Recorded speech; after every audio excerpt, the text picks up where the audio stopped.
You are listening to Hear Her Sports, a podcast for active, adventurous women who love hearing stories from other active, adventurous women. I'm your host, Elizabeth Emery. In every episode, I introduce a female athlete or woman in sport through a conversation about who they are and the terrific work they're doing. Today, I introduce a young soccer player to follow as she progresses, Teni Charles. What I love about this episode are the details about being a young, intense, ambitious athlete on the rise. Teni is balancing that and working full-time, and she gives a sense of what that is like. For soccer fans and players, she shares how she is training. I love, too, how Teni is thinking about the broader picture of her place in sports now and in the future as a leader in women's sports. Like so many of my guests, giving back to the next generation is an essential aspect of what they do. Let's now meet Teni. Teni Charles, often known as Teni, is a women's footballer, meaning soccer here in the States. She has been playing since she was young and is currently with Team Billericay Town FC based in Essex, England. The 2021-2022 season has been full of great successes. Teni got selected to play at international level for St. Vincent and the Grenadines, where she helped her home nation secure the first win on home soil. Certainly one for the history books. Adding to the success of 2022, Billericay Town FC were recently crowned champions and have secured a promotion to Tier 3. And now, Teni's journey to becoming a full-time professional footballer continues. Off the pitch, with her sports coaching and performance analysis degree, Teni is also a key voice within women's sport, helping to drive the younger generation. The struggles of losing her mom and sister at a young age has led Teni to get involved through public speaking, to be a part of the FA Women's Leadership Program, and support young female athletes in the community with similar struggles to her experiences. Her proudest achievement to date is being awarded Women's Sports Personality of the Year. I am so excited to have you here, Teni, and thanks so much for reaching out. I appreciate it. It's great. Hey, thanks so much for having me on. Sure thing. Could we start with some basics of where you are right now? Because I gather you've been doing a lot of traveling. I have indeed. Yeah, I've been doing a whole load of traveling for the past 2 months. So I'm currently back home, which is London in the UK. It's really, really good to be back home and kind of get back into my usual routine, I guess. But yeah, recently have been away. So I went on a 7-week trip to St. Vincent, which is where both my parents are from. I went there for international duty. It was an amazing experience to kind of get called up for my first international cap, which was really, really good and really exciting. So exciting. Yeah. Yeah, it was really great. And then also had a great opportunity to I came back for about a week and then went away for a work trip to the Netherlands. I went to Amsterdam for about a week. So now I'm officially back, and now I'm definitely home in the UK in London. I have so many questions already. Okay, so let's start with the last thing you said. You were in Amsterdam on a work trip. What were you doing? Yeah, so I'm currently working as a growth executive for a load of different sports clients at the moment. So I went out there just to have a few business meetings and kind of talk to them about, I guess, how my company can help theirs grow. There's a really cool project sort of offloading within the transition of sport at the moment. So I know like with Formula One, there's obviously a lot of changes that are happening. Also with the men's Premier League season obviously coming to an end, there's the whole transfer season, people getting signed and stuff. So my company kind of deals with any of the marketing or media behind that. So I'm often traveling around to some really, really cool sports clients, actually kind of having great conversations around that. Are you working full time? I am indeed, yes. Wow.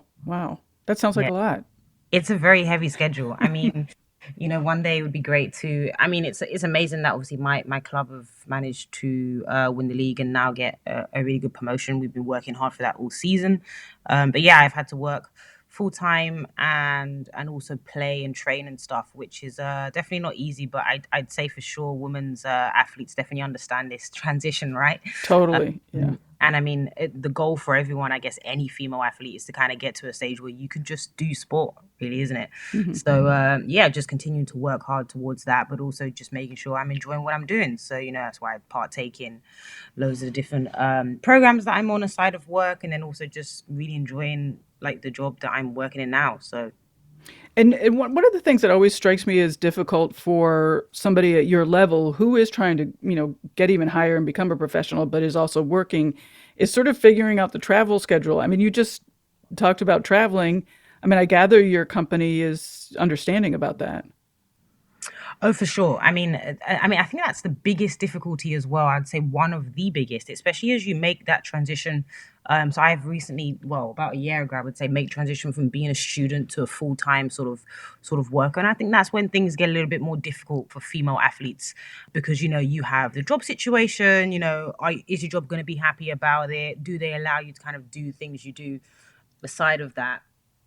And yeah, it was a difficult sort of transition. I think I was really worried about it at the time, but yeah, I had the privilege and I had the support, so book some of the days off as holiday, and then some of the days just as days off, really. And then also agreed to work remotely for the first 2 weeks whilst I was out in the Caribbean, which was again another hurdle because of the time difference, right? But it's just what you have to do when you're a female athlete trying to make it up to the top, and until you get there, you kind of have to work with it. Did you talk to your employer about this situation prior to being hired? I mean, like, was this part of the sort of the hiring discussions? No, so when I was hired, because this is my first call up for St. Vincent and the Hmm. Grenadines, Yeah. so I had no idea this was coming, and they've obviously been monitoring me for quite a while now, and it kind of just comes out of the blue. Really, it's kind of just a case of them kind of contacting my club and contacting my managers and saying, hey, look, you're a really great player. We kind of want you to come down to our international sort of setup and help build things over here. So, when I was interviewing with this company about a year ago, that this was not in the conversation. Of course, they knew I was playing sports, but that doesn't interfere with work because I train in the mornings, I train in the evenings, and then I have my games on the weekends, right? And if I'm working, it's just 9 to 5 from a Monday to Friday. So that doesn't interfere. So yeah, it was definitely wasn't a conversation I had to have prior to obviously getting the job. That's interesting that you had no idea it was coming. No, not at all. And I think also it's really interesting because I think I've had a lot of conversations recently about like, oh, how did this happen? This kind of just came out of the blue. I really, really just am super grateful for the opportunity because I remember specifically during that time, I originally had a 3 week holiday booked off to the Caribbean because I just wanted to go home and see my family. And then the trip, somehow turned into a 3 week holiday trip to a 7 week football trip.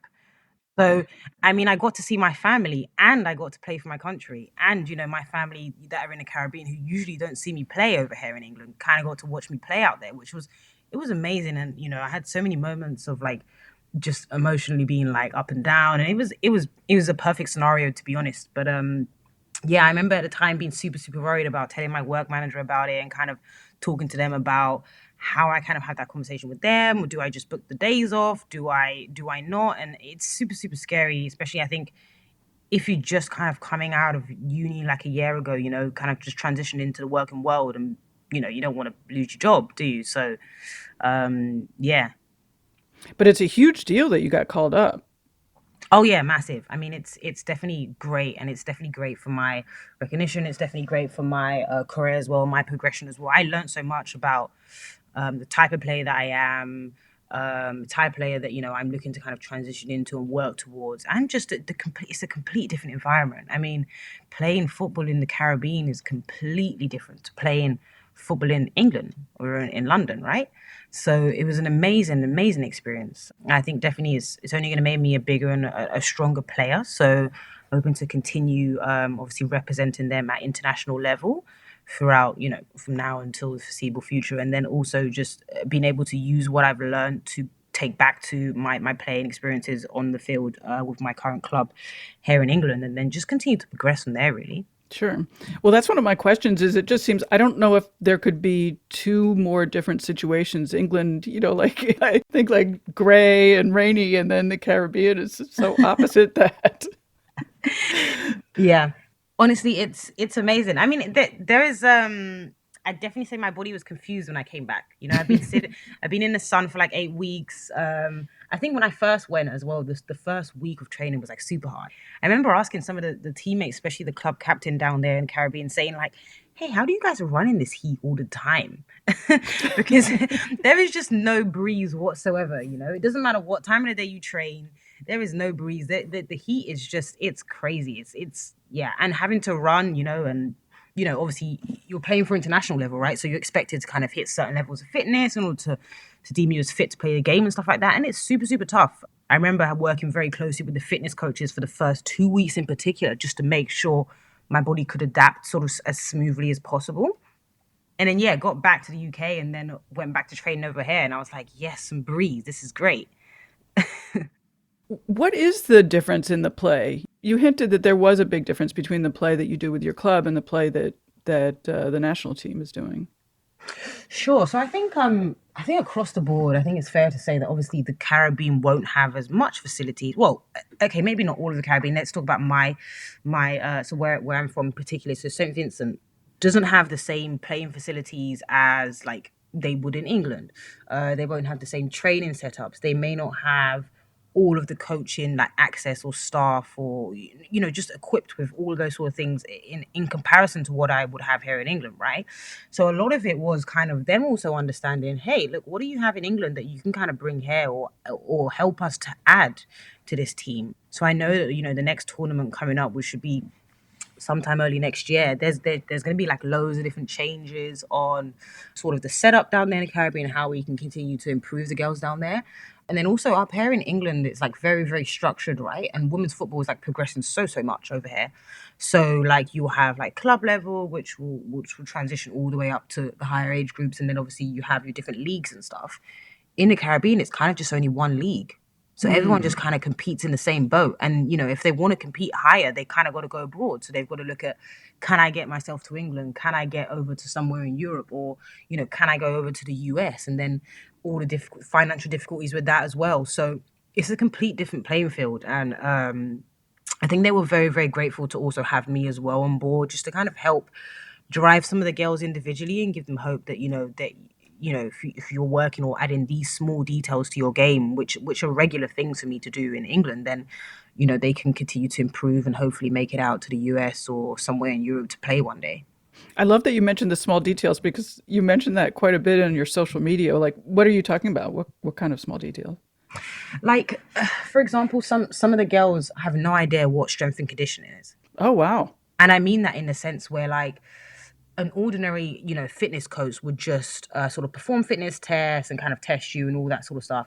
Specific strength and conditioning coach will relate it to obviously your sport and your playing field, right? So like basketballers will have a different program to footballers, X, Y, Z. So I was kind of showing them the difference between that and kind of getting them to understand that like, also if you're like a winger, so like someone that plays out wide in comparison to someone that's a striker, also your strength and conditioning programs can be a bit different as well. And these are how you adapt it to kind of help you build what you need specifically for your specific playing position.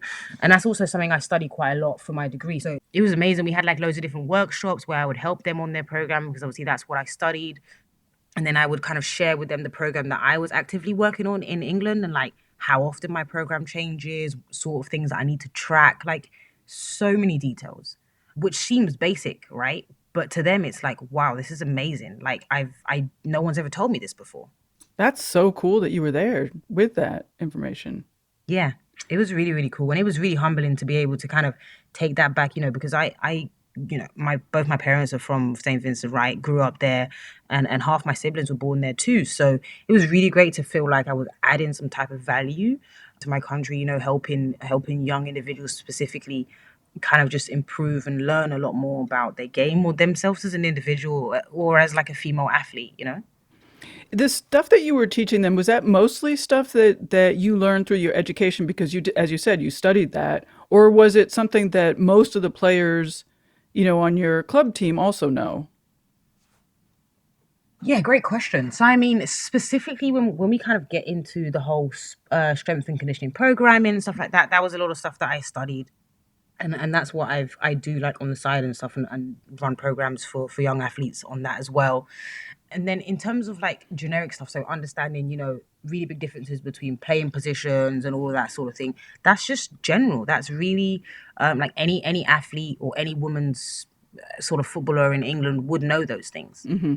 But, because they don't have maybe the same coaching staffs or the same equipment or, they don't get the updates as frequently as you would get them in England.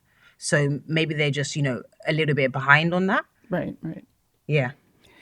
So in your club team, describe a little bit about, how the tier system works and where your club team fits in. And also as part of that, like you just moved up a new tier, like What is the significance of that, and how is that going to change how you guys are going to, approach next season? Oh yeah, super exciting. So this is amazing. So in terms of so sorry, your first question was just Was explain. yeah, just a brief explanation because I hadn't realized about the tier system in England. So I'm hoping the listeners don't understand that either, and we can get a good description of what's going on over there. Okay, perfect. So yeah, at the moment we're competing in the FA, which stands for Football Association, for anyone that doesn't know. So the FA National League, and we're currently in Tier 4. So the promotion means we go up to Tier 3, which essentially moves us one step closer to the top, right? So here in England, obviously you've got the Women's WSL as the top league, and then you kind of go down from there. So this transition means that next season can look a bit more full on, I would say. So moving from training, twice a week to perhaps training 3, 4 times a week in terms of more of a full time setup. It would also mean that our games, our travels are like much further out as well, which is kind of like what full time footballers do, right? You kind of, if you have an away game, you go for the weekend and you do your practices and you train for that. So that's what it means in that sense. And in terms of the playing ability, I mean, massive difference. We're Mm. playing against girls who are much physically stronger, more experienced, and the pace of play is much quicker. So there is a really big difference between the two tiers, and I think it'll be really exciting to see how we get on there. And I ultimately do believe that we are ready for it because, as a club, we've transitioned so much in terms of adding in new stuff in training, making sure we have like the right group of players, adding more coaching staff in, making it very specific and adaptable as well. And and I think when we do move up, it will be a test, but it will also show how much as a club that we are ready for the step up. That's great. It sounds like it's a more expensive program to go from 4 to 3. Is that true? For sure, Yeah. And for sure. how does that get covered, or do you even know? I mean, great question. Part of that I wouldn't know, to be honest. I mean, Yeah. that'd be a question for like the club secretary or something. But I mean, I know in terms of like funding and stuff. You mean? Well, I mean, even just increasing the number of practices, for example, is going to cost more money, and traveling further is going to cost more money. I mean, that seems to me a big indication of how big a difference it is that you were talking about. So I don't Yeah, know. It's just interesting. I mean, I don't ultimately know how all of it gets covered, but I know some basics in terms of like, so all of us girls have sponsors, and my sponsor in particular, he's amazing. So they will obviously sponsor me as a player for a season, and I guess that goes as well towards the club. Hmm. So if we have like a group of maybe somewhere between 20 odd to 30 odd girls on the team, and all of them have player sponsorships. So all of that funding will go into the pocket for the season and kind of help out through there. And then also, I guess there would also be some funding available and stuff as well for the transition. So to support us from moving from the tier that we were in to the tier that we're going into, because obviously that transition will be equally as hard for any club, right? Yeah, I'm not really sure how the rest of it kind of gets covered, but I know that would generally be the basics understanding from a player's point of view. And you said that you're sponsored individually by some person. Yeah, so he actually does help out down at the club as well. But I mean, people have sponsors from anywhere. Like you can have like your parents can sponsor you or whatever. But yeah, I have a really great sponsor. His name is James. He works with the media team down at the club at Billericay. Super supportive. He supports me on and off the field as well. So really helped a lot with like my transition into getting out into international duty as well, which was amazing. Of course, he pays for the sponsorship as well, which just means that whatever he contributes towards that goes to the club and helps them with sort of all the funds and stuff or all the things that they need to pay for. So yeah, it's really cool, and I think it's a very I would say for sure it's definitely a humbling experience to have a sponsor, and especially someone um who is so supportive, because as an athlete there's all different types of support, right? You have your coaches, you have your mentors, you might have like the club secretary and stuff, but to have a sponsor on top of that as well is amazing. And I was talking to the girls in the Caribbean about this, in fact, because they had no idea what that was. I don't have any idea what that's was. I've never heard of that. It's awesome.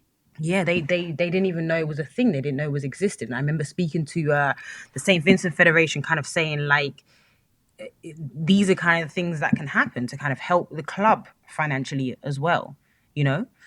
So yeah, it's amazing. It's I feel very privileged to have him as a sponsor for sure. And what do the sponsors get in return other than sort of the satisfaction of sponsoring an awesome player? Great question. I mean, I'd definitely say I think free access to games, so they can just Sure. come to any of the games and stuff like that, and they can be as involved as they wish to be. You know, whether that means coming with us to the games on the weekend, coming on sort of an ad hoc basis. Maybe they want to volunteer at the club and kind of help out with the setup, setting up training sessions, or helping the media team. It's totally up to them. And what is your training like? So yeah, my individual training session is quite intense. So I would train in the morning. So that would often be something like a gym session or a jog, and I mean like 5 a.m. in the morning because I have work meetings most mornings 8:30 a.m. Right. And I mean, this work from home life has definitely made things a lot easier because it means I get Right. a little bit more of a lion. But I do go to the office some days. So some days, yeah, definitely up at 5 to start some training sessions. So it would be a mixture between gym sessions, individual like on the ball session, so maybe doing some drills that I know will help my specific playing position, and then a mixture of some like cardiovascular stuff outside as well. So maybe going for some 5K jogs and stuff like that.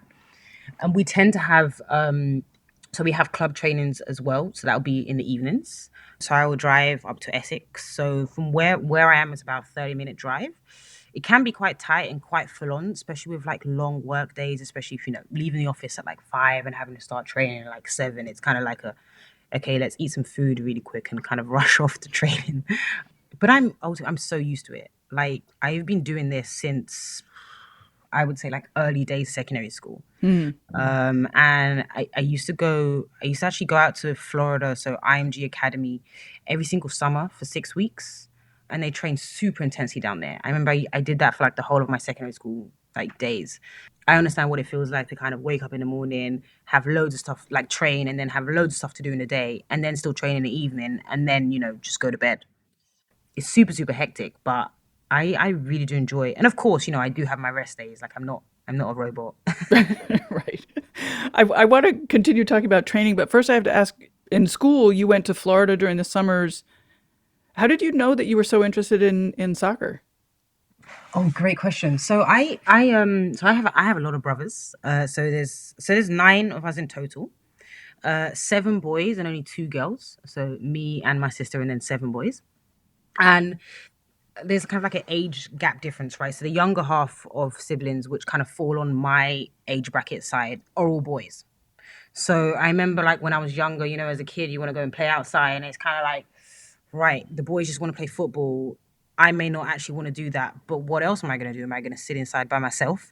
So I kind of just ended up kind of going out with them, every weekend, playing some football. Then just became really good at it, and it got to a point where it was kind of like, hey, like I'm actually better than the boys at this. So like maybe I should take it seriously. And it was great. And I think also with like my past experiences, like the struggles I've had within like my family, as I mentioned on the bio as well, losing my mum super young, and then my sister being my legal guardian for a while, and then losing her. Football was just an escape for me. It was a way out. It was like, hey, if I'm training, I'm happy and I'm not stressed. And I can still, I can have some time off where I don't think about stuff, and then just be an average kid after that. So like get schoolwork done and stuff without feeling like so down and depressed because I know I've played football that day. So I really, really started, especially during secondary school times where I was really struggling without my mum. I really, really increased how many times I trained a day. And then I remember just researching like really, really top training camps in America. And that's when I came across IMG Academy, which is based in Florida. And I remember when I was like talking to my siblings about it for the first time, they were like, hey, like this is really expensive, Tini. Like we know you like football, but like it's really expensive to send you here for like 6 weeks every summer. And they were like, hey, if you can put together a presentation and present to me like the main reasons why you really feel like this camp is going to benefit you and help you to be a better player, then we're happy to pay for you. We're happy to send you there every summer. And I remember that presentation was like the most terrifying thing I've ever done. I was like, why am I presenting to my brothers? Like they should just be understanding. That's awesome. um, but yeah, I was presenting for my life because I really knew getting that experience so young as well was definitely going to make me a better player, and also I was gonna learn to be a lot more independent. Being away from your family so young for 6 weeks, right? Yeah. Yeah. at a time. So, yeah, I went to Florida every single summer, and it was amazing. Like the training schedule was so full on there, and I learned so much about myself. And yeah, I really really loved it. So that's kind of how I transitioned into that. That shows so much, I don't know, forethought or drive or something. It's incredible. I love it. Yeah, it was amazing. Cool. And it's also interesting what you said about, the sports sort of clearing your mind in a way. I was just talking to somebody about that, how, it's so important for kids, especially these days, to have an outlet to sort of clear their mind and keep their mental health strong. Sure, for sure. And I think definitely I was speaking to so I have like a network hub sort of thing which I've been building with younger girls who are also struggling with, similar things that I struggled with as a kid. And I often tell them like sport is more than just a game. You know, you can go there, you can be happy. And sometimes if you don't feel like training, just being there is enough. Being on the sidelines, maybe watching your friends train or chatting to a coach or whatever. Because, I mean, some of the coaches I've had are absolutely amazing. And the support I've had from them is like, it's amazing. So I always encourage the young ones to kind of find something that gives you outlet, find something that gives you that release. And I definitely say like sport is up there with one of the most like, it does that. Do you think that's true for kids who like sports as well as for kids who maybe don't like them as much? Yeah, I think if you're talking about being an active athlete, then yeah, for sure. I had I had a little kid who is now 13. I got introduced to him when he was 7, and he was having a whole load of problems, which I could relate to. I remember he just wasn't interested in like kicking a football, bouncing a basketball. Like he just wasn't interested in it at all. What he was interested though in was like setting up programs, so like putting the cones out or doing things Mm, that didn't involve as much. And this is something that I try to teach them, especially like as they're younger as well, and try to explain that like it's not necessarily about you having to be a top athlete. Like you can join a club that is not as demanding. So join like at a lower league and stuff. And it's genuinely just a social club. It's a place for you to meet others who may be struggling, who might just want to release. And if the demands are not as much, then you can still get out of it just as much as everyone else does. yeah, I love that. Okay, so I want to go back to the training that you were talking about. So, what portion of your total training does strength take? The work in the gym, lifting weights, and that kind of stuff. For me, it's about 50-50. For me Oh, really? personally, 50-50. And sometimes it's not necessarily. So my strength and conditioning is mixed between like gym stuff and like on the field stuff. So it can be a mixture of like on the field stuff in terms of like just jumping over hurdles, 1 foot, 2 foot, those sort of things to kind of build plyometrics. And then also like lifting weights in terms of like, deadlift squats and stuff like that. Yeah, it's 50-50 for me. I think it's important. And one thing that I've realized a lot as well is strength and conditioning helps so much with prevention of injury. Yes. Because if you build those muscles around like those particular spots, your body just gets so much stronger. And I've had a few niggles, like every athlete's had like their injuries and stuff like that. But I often find that these injuries come about when I'm not keeping up with my strength and conditioning program. Right. So that's something that I try to, focus on quite a lot and it's quite important. But then I also have to understand that, I am a footballer and the best way to get better at football is to play football. So sometimes you just have to incorporate a ball with that as well. So I've learned that quite a lot as well. So, incorporating the ball within your strength training. That's Ye- cool. Yeah, so I mean, I might do, some squats and stuff and then go do like a dribbling drill, like straight after it. I'm kind of getting both in at once. It doesn't have to be super intense all the time. It just has to be smart. It has to be specific. And are you designing your own program?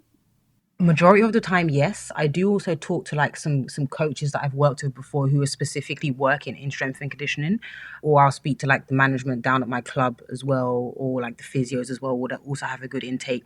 So it's a mixture of all. But I think specifically, I'm probably a little bit OCD on it because I studied it, right? And I find these things super interesting. How you can just like build your muscle in a certain way and have like a complete different output to what you were having before. And it really helps my game. It really helps my game. And I think also my studies was super important towards that as well, because as I was studying this, I was kind of incorporating it as into myself, right? So yeah, it's a mixture of all, I'd say. Your club team is taking a big leap, and you personally are taking a big leap by going to your national team. So, are you tweaking your program at all, or what are you very specifically going to work on between now and your next matches? Yeah, great question. So we've just finished the season. The new season is due to start sometime like September, I would say. So from now until then, as it currently stands, I'm on rest because my body needs that. So when it hits about June, I'm gonna change my program completely to be more a bit more intense, just in sense of like in preseason, obviously you train very different to you do when you're in season Of and off course, yeah. season as well. So I'll change it in that sense as well. But I definitely say my aim for next season is very, very specific. I would definitely like to be the fittest winger on the team. So the fittest individual in my position. So it just means understanding what the demands are for my specific position and making sure my training program is super, super specific to match that, so I can have the best performances and the best output. Do you have anything in mind already? I do. So I'm gonna focus a lot on like speed and plyometrics as well, and agility. So because those are the things that are most needed for like a wide player. Just being super quick, being really strong and powerful in the legs to kind of get that drive and get that force going. So I'm gonna focus on those things in terms of like strength and conditioning sort of elements, and then like on field, just gonna really pinpoint like the things that I'm good at. And I think sometimes what athletes can do quite a lot is like focus on maybe things that they're bad at and just continuously try to improve them. But for me, it's like, hey, if these are my strengths, like my strengths got to be so great, right? So if I can continue to improve my strengths where they're just amazing, then I can always find a way out. So just being super, super confident in like 1v1 situations when I'm taking on players. So like improving my skill ability and stuff like that. And my speed will help with that as well. And then improving like my technique with like crossing the ball and stuff like that as well. Early in our conversation, you said that playing for the international team, you realized what kind of player you were and what kind of player you wanted to be in the future. Can you describe that a little bit more? Like, what kind of player are you? Yes, I would definitely say like I was put in, it's completely different, right? So like in England, here at my club, it's an amazing bunch of girls. In fact, it's the best bunch of girls I've ever played with. And there's a real big combination between the clear leaders and kind of the rest of the girls.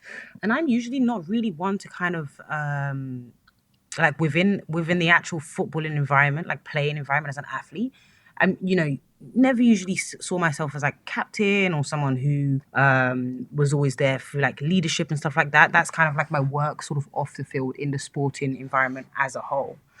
And I remember when I got down to the Caribbean, it was completely different. It was like they were all relying on my experience. They were all relying on me to talk up. They were all relying on me to be the leader. Like, hey, if Tini says we should do the drill this way, we should do the drill this way, you know. And I learned so much about some of the stuff that I have in me that maybe I'm not putting to use as much in England, and then just kind of picturing that and being like, hey, like like I could look like a whole different athlete in like a year's time if I really put my mind to it, and if I really added those experiences in the experiences that I learned when I was on international G. When are you going back to play with the St. Vincent team? I believe the next tournament is a Nations League, and that should be in February or like January, February time. So yeah, I should be back down then, which will be super good. I love talking about rest, and you mentioned that you were in rest right now. What does that look like for you? Oh, it's great. It's amazing. um, yeah, it honestly, it's really simple stuff, but like I feel like women's athletes will understand the most. It could just look like a going to work at 9 in the morning, finishing at 5 and going straight home and just sitting on the sofa and watching movies. Like to me, that's great because on an average day, on a usual, like I wouldn't get to do that, right? Like come September, like I'm gonna be like, oh, I have to go to the gym today, or I have to go to training, or I have to like I don't just get to go home and go and sit on the sofa. So it means that. And it also means like just having less days working out, also having a bit more freedom with what I eat and drink, right? Yeah. So, maybe eating some foods that made me feel make me feel happy. Maybe an odd pizza or some ice cream or something. I mean, it doesn't mean that I go silly excessive on it because then that means I'm gonna have to like train so much harder when I'm back. But it just means I wouldn't get to do those stuff as regular on season. So it's nice to kind of use that to an advantage now. And also I'm super family orientated as well. So it just means spending so much more time with my brothers and stuff. Because a lot of the time that I spend with them now is kind of like very, very short, or it's kind of them coming to support me at football games, or because my schedule is so crazy, right? Or me going to support them, at their stuff. Whereas now we can just have chill time. Let's watch a movie. Let's go to a restaurant this evening. Let's the things that I wouldn't usually get to do in evenings. So, what are your long term goals in soccer? Great. So I definitely want to get to like the highest level of playing that, I believe I can get to. And I'm on track for that. As in like continuing to improve. And every athlete has like their ups and downs. They have things that they need to overcome. And I definitely say that's the road that I'm on now. But going transitioning to being like a player to now representing internationally definitely puts me on track for that as well. And then of course my club is moving up leagues. So definitely hoping for another successful season next season, and then just continue to build and see like what's the highest level I can really really get to. And what is it about sports that keeps you interested? And because you sound like so engaged with all aspects of the sport. I mean, sort of the business side and the training and the playing and the competition, that's a lot. Yeah, for sure. I definitely say the opportunities that it gives you, and I mean that like as an all-rounder. So you playing sports could mean you can meet an amazing coach who could in the future be like your manager, or your mentor, or help you into opportunities that you never would have seen or never would have been exposed to had you have not played that sport, had you have not been there at that specific moment in time. I think some of the opportunities that I've been given into like talk on panels, be a part of the leadership program for women's, help out, at colleges, at schools, go take like kids on school trips that they wouldn't usually get to go to. All these opportunities for me have come through sport. Have just solely come from me playing football and putting myself out there. So I would definitely say that's the most. That's the bit that I definitely love the most. I think it's really important to understand what specifically it is that keeps you going, keeps you driving. So I think that's something that I've done from being on the FA leadership program. That's something that we kind of dived into quite a lot. And yeah, I discovered that it was honestly just being that role model, specifically for the younger generation or for athletes that are behind me who have gone through similar things, are going through similar things, or can relate to me in any sort of way. Just showing them, never give up. There's always a way forward, and if you continue to push like day by day, you will get there. Because if I was to look at where I was 4 or 5 years ago, or if I was to stop playing football after my mum had passed, I would have never made it to international duty, right? So it's just about all those sort of things that definitely keeps me going for sure. Did you did you want to take a break after your mother passed? For sure. It was super, super tough. And I did take a break. I took a break for a month and it just didn't work. Like I was just in bed. Then one morning I was like, hey, you know what? Let's try some football. Because I tried everything else. I tried to read a book. I tried to watch a movie. I tried to order a pizza. I tried to play with my brothers. I tried everything else and it didn't work. So I thought, hey, let's actually try some football. How about it? Let's go back to basics. And I remember going downstairs that day and kind of after having like a really, really tough month of just like, what am I actually going to do now? Like this is the worst thing that could possibly happen to me. And the moment I started training, and I remember like I set out like 6 cones and I was dribbling in between them. And for that split 20-second period, I genuinely didn't think about the pain that I was in. And that's when I realized how important it would be for me to continue playing football, no matter the circumstances. So even if it was a case of, okay, maybe my body's not ready to compete at a high level right now, but if I just join a club that I can commit to, then that's important for me. So I stuck with it. I want to talk about the FA Women's Leadership Program. It's a program that supports females with aspirations to work within the women's football game. And my understanding is that the big picture goal is for more women to end up in leadership positions of football. And I just absolutely love it. It's a new program, right? So, what was it Yeah. like to be part of one of the first classes? Yes, it was amazing. I was part of one of the first classes. I think there was only 10 cohorts on there as well. So it was amazing for me to be a part of that 10. And it was so inspirational. I think the aim and the goal and the vision behind the program is just sums me up really, because with the way that women's sport, women's sport is a massive topic in today, right? It's improving all over, and I think specifically, well, as a footballer for myself, I know more about women's football, right? So that's improving a lot, especially here in England as well, with like the women's Euros coming up and the England team doing so well and driving that sort of force for that. Then you kind of look around and think, hey, like how many managers in the men's Premier League are females?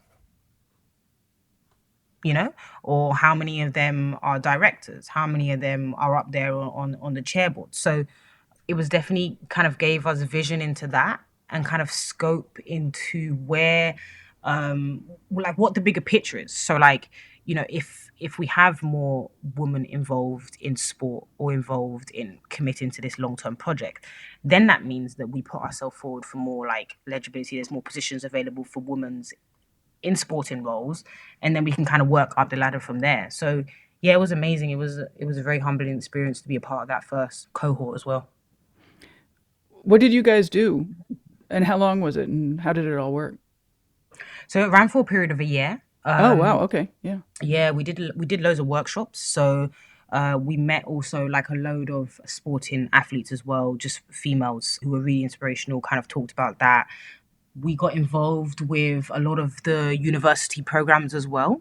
So just kind of channeling where it all comes from, right? Because, on average, kind of the dropout for football or for females with sport and stuff kind of happens, maybe through secondary school or university or something like that. So I worked specifically with the universities on that rate, just kind of making sure that what can we do to make sure that we keep them involved. And that doesn't necessarily mean them being an athlete, it just means them maybe working in the sports performance analysis office, giving females that opportunity to do things that they wouldn't usually get to do. So there was loads of workshops on that. We also had individual mentors as well, which was great and inspirational. I'm still in contact with my mentor from that program actually, and she's amazing. She helped me a lot after I graduated from uni in terms of like finding a job and helping me to kind of continue my vision, work in a good field that I can feel like I can have impact in. Yeah, it was super heavy. We would go for like weekends. So we would go, I think we had 4 or 5 meetups, like physical meetups throughout the year. And the rest of it was kind of a mixture of remote and kind of setting tasks for you to do back in your working environment. So it was learning, but then it was also, okay, what can you put back into your community, or what can you put back into your university where you are, or your like home club? I love how the program is focusing on getting women sort of, I don't really mean behind the scenes, but, like as support for athletes, because, I think that we forget that there's all this stuff behind all of the athletes. And if all those people behind the athletes are men, we're still in a bad situation, or we're not in the ideal situation. No, of course, and I think that was one of the main things. That was one of the main topics for like the entire year, because, and I think this is just how sort of like it's grown to be. Often it's kind of just like, hey, like if you're not an athlete, then okay, like what else are you kind of going to do? Maybe you get told you can be a PE teacher or something, but there's so much. No, but there's so much more. Yeah. As in, like, if you wanted to go work in the performance analysis office, why should it be all men in there? Why can't we have like a few females in there as well? And I think it's at first, I think it was about the lack of knowledge. So the lack of knowledge or the lack of opportunities for there to be females in there. And like you said, like if we have them behind all the athletes as well, then it drives everyone else and it moves everything forward. What's your impression of what the situation is in women's football? And you can answer it in terms of in England or in a sort of broader world, or women's football or women's sports, or however you want to answer it. I'd be curious, from your perspective, how we're doing. I think in terms of where we were 3 years ago compared to now is a massive difference. Hmm. You turn on the TV now in England and you can watch women's football. You can have that on BBC, and that's amazing to see, because when I was younger, when I was in school, it wasn't there. So it's amazing to know that these kids who I'm teaching, or these kids who I'm helping in the younger generation, they can see that now. Because for me, it always kind of felt like, especially when I was younger, like wanting to be a footballer, it kind of felt like a dream all the time. It was kind of like, oh, I've never actually sat down and watched a game on the TV, and now it's like you could do that. So I think in terms of that, it's great. And also there's a load of more like sponsorships, deals and stuff happening as well, like the connection between WSL and Barclays, which is a really, really big one. Loads of different programs that are happening as well. We're getting more people at games. So I genuinely do think the direction it's heading in is great. It's just about keeping it that way. Because it'd be such a shame to kind of have all this drive and then it kind of just hit a blank wall. But I think it's continuing to happen like day by day, week by week. And, look, the Euros are like sold out. Right, right, right. And that's amazing. Yeah, it's totally amazing. Are you good at sort of balancing, optimism that things are getting better and also, there's still work to be done? Yeah, for sure. I mean, there's no doubt in saying like it's not a secret. There's a lot of work to do because if you was to compare that right now to men's football, and even if you was to compare, let's just say an athlete of my age, like male versus female, there's big differences. In terms of how much they get paid, how much they get supported. They have like boot sponsorships. Some of us don't have that. There's tons of things. It's a very, very different process, I would say. So there is still a lot of work to be done to at least get it to be somewhat equal or somewhat level. But I would say like from where I've come from how long I've known football for, it's lovely to see it improving. It's lovely to see that there is work being done about this and we're not actually being ignored. Yeah, for sure. Switching topics, is COVID an issue? Where is your team with that right now? Yeah, COVID was an issue. So football stopped for like a season, and that was super tough. I know a lot of people found that hard mentally. A lot of people found it hard physically as well. For sure, myself, I found it really, really difficult to not be able to compete and train all the time or see like the football girls all the time because it was super, super tough. It had an impact, I guess, as well on like club finances and stuff. I wouldn't know too much about that, but for sure, I mean, everyone knows COVID had a financial impact as well as like a physical one as well, right? Yeah, it was really, really hard. And then when we did get back into playing, it was a lot of like, okay, is this game actually going to happen, or is the team going to call the game off because someone's got COVID? And it was kind of here and there. But now we're definitely at a good point where like majority of games get played. Like you hardly ever have like COVID cases and stuff now within sport. And your fans can come and watch, no problems, right? They can come now. Yeah, that was super strange as well, actually, to have like no one in Yeah. the stadium. It's kind of like you score a goal and you're like, oh, okay. Like you used to hearing like all like the crowds like screaming and jumping up and down, or like you would look over to your sponsor and see them in the sidelines, and it was just, yeah, it was completely different. It was Yeah. completely different. Yeah. Well, anything that I didn't get to that you want to talk about? No, I mean, I think this was a really good chat, actually. It's really lovely to be on. Thanks again for that. So, yeah, but I think it was a really good chat. We touched on some really good topics. Yeah. Thank you. It's been awesome. And that's our show for this week. Thank you to Teni for taking the time to record with me. Be sure to follow her on social. You can find all those links in the show notes at hearhersports.com. Following female athletes does have an impact, and a great place to start is with all my guests on Hear Her Sports. Keep tuning in to every episode of Hear Her Sports, you being here, enjoying the conversation, and spreading the word about the incredible women on the show make everything I'm doing absolutely worthwhile.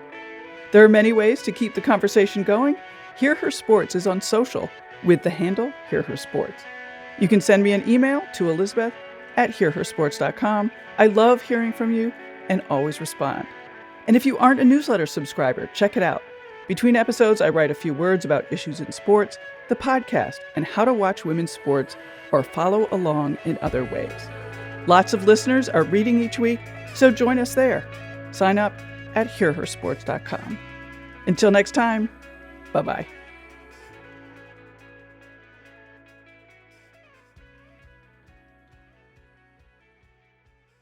Perfect.